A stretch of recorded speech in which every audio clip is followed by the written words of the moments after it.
Ġew irtirati id-direttivi tal-Union tal-Infermiera u l-Qwiebel għal azzjoni ta' strajk mill-infermiera tat-teatri fl-isptarijiet.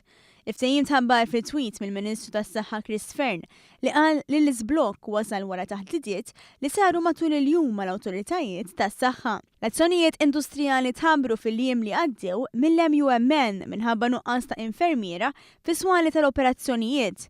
Is-Segretarju Ġenerali tal-MUMN, Colin Gallia, ikkonferma li l-Union issospendiet l-azzjonijiet industrijali wara li ġie assigurat li sal-aħħar tax-xahar se tkun qed tidħol sistema ġdida ta' kif jaħdmu l-infermieri fit-teatri.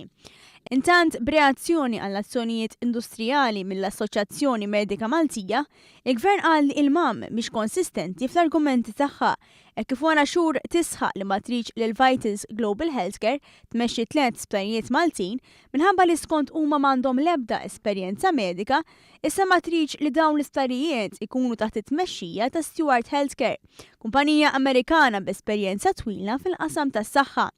Il-MAM fil-fatt qed titlob li ma jsejħx it-trasferiment għal Stewart u allura jibqgħu jmexxu il-VGH. Waqt taħdidiet li saru il-ġimgħa, il-Gvern offra lil-MAM biex jaraw il-kontratti kollha u sħaħ li ġew iffirmati bejn il-VGH u l-Gvern Malti.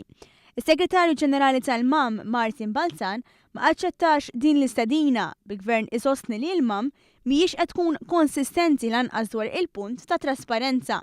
Il-Gvern sostna li wara dawn it-taħdidiet u għalkemm il-Gvern offra lil MAM jaraw il-kuntratt, l-Assoċjazzjoni iddeċidiet li tibqa' għaddejja bit-tilwima industrijali.